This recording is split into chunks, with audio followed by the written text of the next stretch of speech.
Beberes rumah jadi 2 kali lebih cepat dengan 7 alat ini.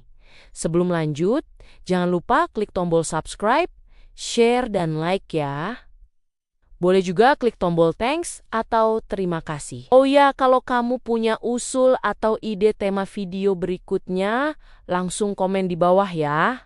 Makasih, dan kita lanjut sekarang. Halo Bu Ibu semua, semoga sehat dan bahagia terus ya. Bu, kita ngobrol sebentar ya, ngobrol yang isinya bukan motivasi lebay, tapi realita hidup. Soal beberes rumah yang kelihatannya cuma sapu pel, tapi efeknya bisa sampai ke hati. Bangun pagi, niatnya rapi-rapi bentar, malah berakhir bengong sambil pegang pinggang. Rumah belum kinclong badan, sudah minta istirahat. Dan di kepala mulai muncul dialog batin yang isinya mempertanyakan pilihan hidup dengan nada bercanda tapi pedih.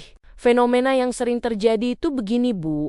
Rumah tidak besar, tapi capeknya seperti bersih-bersih aula. Debu itu rasanya punya grup WhatsApp sendiri karena baru disapu langsung nyebar lagi. Belum lagi lantai sudah dipel, tapi masih terasa lengket seperti kenangan masa lalu. Akhirnya kita ketawa kecil sambil mikir, ini rumah atau arena uji kesabaran ibu rumah tangga pemula. Di titik itu biasanya kita mulai menyalahkan diri sendiri. Merasa kurang cekatan, kurang sigap, kurang segalanya. Padahal masalah utamanya seringkali bukan di orangnya, tapi di alat tempurnya. Karena kalau beberes rumah, masih pakai perlengkapan yang bikin kerja 2 kali. Ya wajar kalau tenaga habis duluan. Makanya di sini aku mau ajak Bu Ibu semua ngobrol santai tentang alat-alat sederhana yang kelihatannya receh, tapi dampaknya bisa bikin hidup terasa sedikit lebih waras dan rumah terasa lebih ramah. Alat pertama yang benar-benar mengubah hidup aku sebagai ibu rumah tangga itu lap microfiber. Dulu aku ngerasa setiap hari ngepel meja, lap rak, lap kaca, tapi rumah tetap kelihatan kusam. Ternyata karena lap kaos bekas itu cuma mindahin debu dari satu tempat ke tempat lain. Kayak mantan yang mindahin masalah, tapi tidak pernah selesai. Begitu pakai microfiber, sekali usap debu langsung nempel, tidak berterbangan, tidak balik lagi, dan aku langsung mikir, oh pantesan tadi capek. Ternyata salah lap. Bukan salah hidup. Lap microfiber ini juga bikin kerjaan jadi cepat karena tidak perlu bolak-balik bilas. Kalau pakai lap biasa, baru lap satu meja sudah bau apek, akhirnya cuci lagi, peras lagi, emosi naik lagi. Dengan microfiber, satu lap bisa buat beberapa area, jadi waktu yang biasanya habis buat bolak-balik ke kamar mandi bisa dipakai buat duduk bentar sambil minum teh, walaupun ujung-ujungnya tetap berdiri lagi karena ada yang manggil. Alat kedua itu sapu dengan bulu lembut yang kelihatannya cuma beda dikit tapi efeknya luar biasa. Dulu aku nyapu sambil nahan napas karena debunya beterbangan kayak kabut pagi di pegunungan. Belum selesai nyapu, meja sudah berdebu lagi, hati juga ikut berdebu. Setelah pakai sapu bulu lembut, debu lebih nurut, tidak terbang kemana-mana, dan sekali jalan langsung kelihatan bersih. Jadi tidak ada drama nyapu tapi kok makin kotor. Sapu yang tepat itu bikin nyapu jadi kerjaan cepat dan tenang. Kita tidak perlu nyapu dengan emosi. Tidak perlu nyapu sambil ngomel dalam hati. Bahkan kadang aku suka ketawa sendiri. Karena baru sadar, selama ini aku nyapu bukan cuma lantai, tapi juga kesabaran sendiri. Dengan sapu yang enak dipakai, nyapu jadi 5 menit, bukan 15 menit plus bad mood. Alat ketiga adalah pel datar atau pel spray. Yang jujur aja dulu aku anggap alat orang rajin. Bukan alat orang capek. Katanya justru kebalik.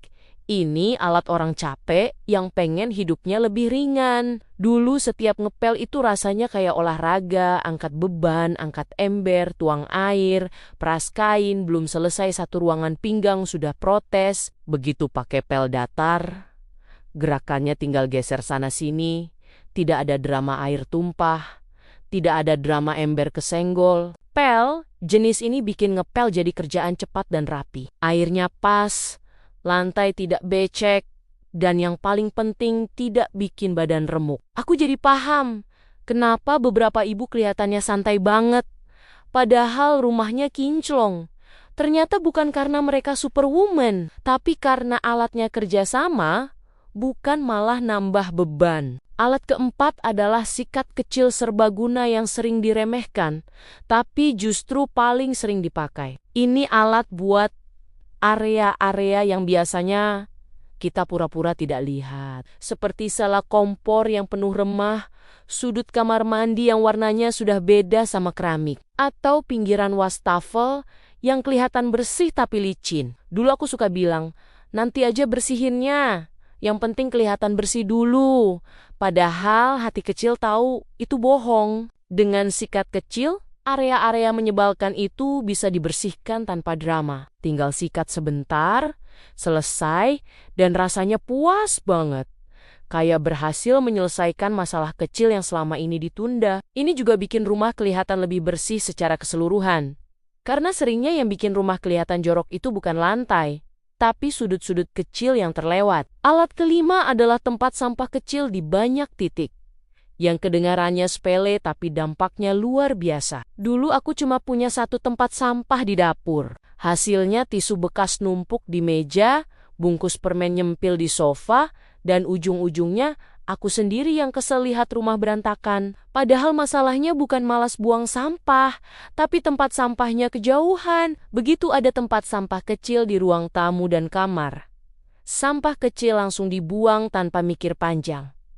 Rumah jadi lebih rapi tanpa perlu beberes besar. Ini bikin aku sadar, kadang solusi itu bukan nambah tenaga, tapi mempersingkat jarak antara masalah dan solusinya, termasuk jarak antara sampah dan tempat sampah. Alat keenam adalah keranjang serbaguna yang fungsinya menyelamatkan kewarasan ibu rumah tangga. Mainan anak, remote, charger, botol minum, semua barang kecil yang bikin rumah kelihatan kayak kapal pecah bisa langsung masuk ke keranjang. Dalam waktu 5 menit, rumah yang tadinya berantakan bisa kelihatan rapi. Walaupun sebenarnya isinya cuma dipindahin ke satu tempat. Keranjang ini cocok banget buat hari-hari capek, saat tenaga tidak cukup buat beberes detail. Tinggal angkat, masukin, beres. Ini bukan berarti kita malas, tapi kita realistis. Rumah rapi itu kadang bukan soal detail sempurna, tapi soal tampilan yang bikin hati lebih tenang dulu. Alat ketujuh adalah vacuum cleaner mini atau sapu listrik yang dulu aku kira cuma gaya-gaya, ternyata justru penyelamat. Remah makanan di lantai, rambut rontok di sofa, debu di sudut ruangan. Semua itu kalau dibersihin manual, rasanya kayak kerjaan kecil tapi sering dan bikin capek mental. Vacuum mini bikin semua itu selesai dalam hitungan menit, tanpa harus nyapu panjang lebar. Vacuum mini ini bikin aku ngerasa punya asisten kecil yang siap sedia. Habis anak makan dan remahnya jatuh, tinggal sedot, selesai, tidak ada drama sapu keluar. Serokan keluar, debu beterbangan. Capek kita sebagai ibu itu sering bukan karena kerjaan berat, tapi karena kerjaan kecil yang datang berkali-kali, dan alat ini memangkas semua itu dengan cepat dan logis. Bu, jadi kalau hari ini rumah masih berantakan, badan capek dan hati sedikit ngedumel, tarik napas dulu. Karena rumah yang berantakan itu bukan tanda ibu gagal, tapi tanda rumahnya hidup dan ibu masih berfungsi dengan sangat baik. Meskipun kadang fungsinya mirip robot serba bisa tanpa tombol off, dan tidak apa-apa kalau hari ini tidak semuanya rapi karena ibu bukan lomba kebersihan keliling kompleks. Pelan-pelan saja Bu, pakai alat yang bikin kerjaan lebih ringan karena hidup itu sudah cukup berat tanpa harus ditambah sapu yang bikin emosi. Dan ingat, ibu yang pintar itu bukan yang paling capek, tapi yang tahu kapan harus meringankan diri sendiri. Sebab membersihkan rumah sambil marah-marah hanya akan bikin rumah bersih, tapi hati kotor. Jadi tetap semangat ya Bu. Rumah boleh berantakan sebentar, tapi ibu jangan sampai runtuh, karena rumah itu cuma bangunan, sedangkan ibu adalah pusat kendali. Dan selama ibu masih bisa tertawa kecil sambil beberes, berarti semuanya masih baik-baik saja, bahkan kalau lantainya belum dipel hari ini. Terima kasih sudah dengerin cerita dan curhatku hari ini. Sampai ketemu di video-video berikutnya. Tetap semangat, Bu Ibu semua.